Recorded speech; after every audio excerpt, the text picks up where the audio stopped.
Hi, I'm Vibrine Samuels and welcome back to another episode of Soul Stirring Astrology, where I give you my textured take on the world of astrology. Well, I've started this star sign archetypal series and I've kicked off with Scorpio. So a couple of days ago I posted part 1 and here, welcome to part 2. So what I'm going to touch on in this episode is I'm looking at the psychic nature of Scorpio as well as a couple of the symbols that reflect Scorpio.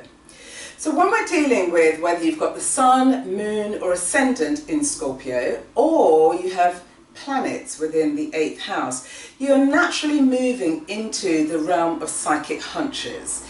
This is where the instincts kick in. This is where intuition shows up. And it can come through in terms of your dreams and your visions and your instincts, or having premonitions. And what happens is, when this takes place, you're naturally connecting to the unconscious. You're delving into the darker side of life. You're able to connect with it in a very natural way. And so once you're able to tap into this, consciousness starts to rise and you begin to ask yourself some quite penetrating questions, because we're looking at the house of death, rebirth, transformation, regeneration, immortality. And once you face this and once your consciousness is raising, you naturally start to reflect on things. If I follow this hunch, if I follow this premonition, what does that mean for my life? So for example, I've got my North Node in the 8th house. And it's the house of my future, the future direction, and it's actually the journey that I'm meant to be taking in this lifetime. So it's in the 8th house, and naturally I have been through the dark night of the soul many, many times, and as a result of this, it has led me to have a great understanding and experiences of different shades of life. And so when you're faced with situations that take you through the dark night of the soul, there are questions that you ask. For example, if I follow this hunch, if I follow this vision, does that mean something will die in me? Does this mean that a relationship will die? And in my case, that was one example of how that happened in my life, or how it showed up in my life. And so it's about your recognition of what is it that needs to die in order for you to have a rebirth. And so it could be a relationship, it could be a way of being, it could be a characteristic, it could be an emotion, it could be a behavioural trait, but you're going to know there's something that needs to die, because the new self, your soul, needs to emerge. So Scorpio allows you to do this. So you've got, the good side of tapping into the unconscious and the not so good side, but the not so good side could actually be a benefit to you. And so when you're recognising that you're transitioning into this sense of the conscious being, and if you have, as I say, planets in the 8th, or if you've got your moon, your sun or your ascendant in Scorpio, there's a part of you that's going to be a little bit retentive about some of your ideas, for example, as you recognise you need to leave one world to move into the other.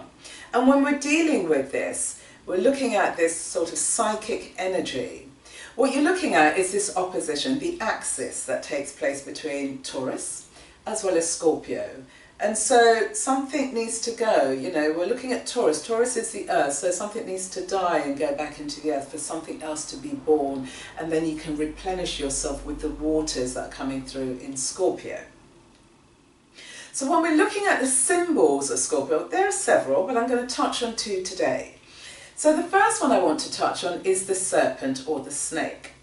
And so when we're looking at the serpent, we're looking at the subtler energy of Scorpio. And so, we're looking at the creatures that represent the sign. And in Genesis 2:1, it's quoted that the snake, or the serpent, was a more powerful animal than any of the beasts that roamed the field. And so we think of all the different types of animals that roam the fields, but it was the snake. And what we're looking at, given that the snake here, the water snake, it's the subtler energies that show up. And when we're looking at the snake can show up in a variety of different ways. And so when you're operating on the lower levels, that means you're behaving in ways that are deceptive, cunning, manipulative, very Machiavellian in terms of, like, you know, the end justifies the means. And so that's the lower level in which you're dealing and living your life through. Or it could be more elusive. It could be like the Kundalini energy that rises through the astral spine. So therefore you're rising more in consciousness. And so as you're moving through your life, the everydayness of your life, who are you? Who are you when nobody is looking? Who are you in your most natural state? Are you that person that the only way that you feel that you can actually get through life is to operate via stealth and secrecy, and keeping your cards close to your chest? So therefore you're still living in that very tight power dynamic that's shown up by Pluto, because Pluto is about power and control. And so therefore it's an indication that you're still vibrating at that lower level. There's still this guardedness about life. There's still this sense of being very opaque in terms of how you live your life. And the question here is then, how really is that helping you? Is that helping you to grow, or is that helping you to become more retentive? And then if we look at the higher side, or the higher realm of Scorpio, then we're tapping into the sense of the eagle. And so the eagle here is the higher octave of Scorpio, and the eagle is also the enemy of the snake, because the snake wants to be instinctual, it wants to be hidden, and whereas the eagle, it's the bird that flies the highest in the sky, it flies the fastest, and it's the one that flies the closest to the sun. And if we think about the sun illuminates everything. And so here it's an indication that Scorpions or Scorpio people have a great potential to actually reach their own level of illumination and individualism. And the reason being is because if you think of the eagle has a panoramic view. If it's up by the sun, it's got a panoramic view of planet Earth. So it's got this wide expanse. And so therefore it's an indication that if you're operating in this way, you're coming into the world and you're showing up into the world as somebody, as an evolved being. So think of yourself, let's take, I don't know, a confidence trickster. So there we have a confidence trickster. He's on his deathbed, and you know, he's thinking about revenge for all the people and his enemies and what they've done to him, and you know, he wants revenge even though he's on his deathbed. Here is an indication of somebody who's operating with the snake energy. You know, there's revenge, there's destruction, instead of using the energy in a transformative way. Conversely, we have the same confidence trickster. He's on his deathbed, but actually he's recognised he's been complicit in his own downfall. And through, you know, the passing of time, he's arrived at his deathbed, and there's a sense of forgiveness and maybe forgetting. And here we see somebody who's operating from a far more evolved position. And so when we're looking at the evolved position, we're looking at this sense of transformation.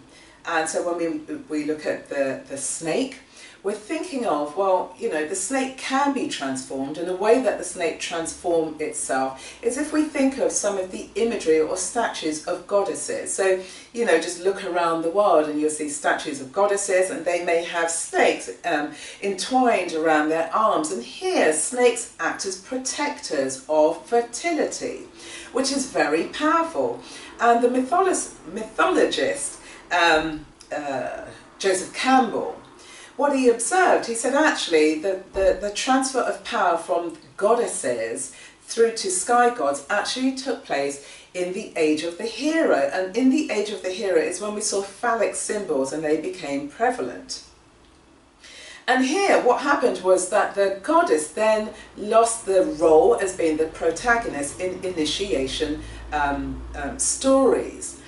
And so with this rise of this masculine energy, we then saw, for example, through the myth of Zeus. And so here, Zeus is dealing with death, regeneration and immortality. And so here, Zeus, he took on the shape of a serpent, and he slithered his way into the cave where Persephone lived. They mated, and then she gave birth to their immortal son, Dionysius. And so Dionysius was a representation of how Zeus was then be able to become immortal. But also what Campbell observed was that, in the Western tradition, it's quite unusual for gods or sky gods to be operating in this way at this lower level, whereby, they're kind of slinking around.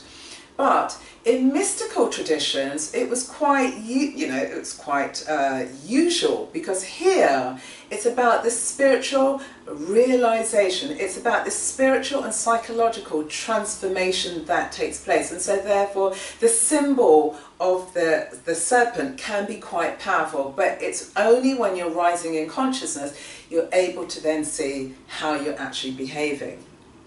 Coming back to the eagle, the myth of Krishna, for example, bears this out. So Krishna, he killed the 5-headed serpent called Naga, and Naga lived in the water. So Krishna, he dove in, he brought Naga to the light, and what he did was he killed Naga, he stomped on the heads of the 5 heads, and on one of the heads he left a footprint. And then, he allowed Naga to live. And the reason being is because he extracted the venom that lived inside the snake. And so once the venom had been extracted, it then lost its power and then was able to live. And so when we're looking at Scorpio and we're looking at the venom, we're trying to turn the venom into the elixir that's going to enable you to flourish in life. And so the footprint, what happened was when Garuda, who was the snake-killing eagle, when he saw the footprint, he knew that Krishna had already done the work in terms of transforming Naga, and so therefore Naga was able to live on. Now when we think about the 5 heads of Naga, 5 is the number for creativity, because if we look at the zodiac mandala, we're dealing with Aries is the 1st house, Taurus the 2nd, Gemini the 3rd, Cancer the 4th, and Leo the 5th, and the 5th house represents creativity. And so the moral of how Scorpio shows up and how whether you're the serpent or the eagle is that it's better to flow with the unconscious creativity instead of killing it or repressing it forever. And so it's about how do we dance with this side of what's perceived as being the dark side of life, but do it in a positive way. That's what we need to think about.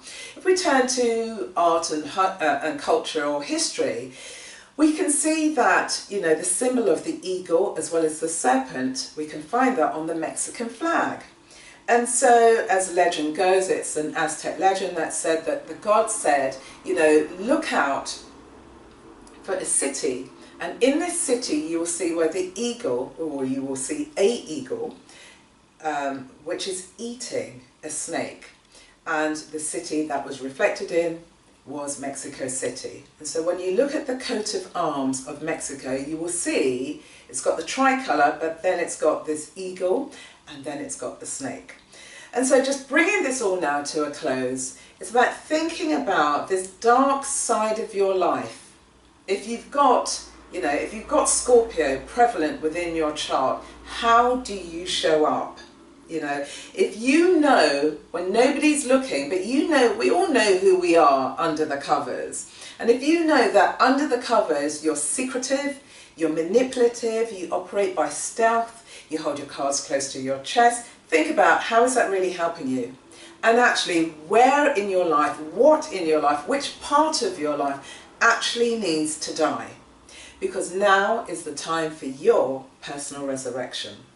But you've got to surrender to the crucifixion first before you can resurrect and be that phoenix or that eagle that rises from the ashes. So that's it, beautiful people.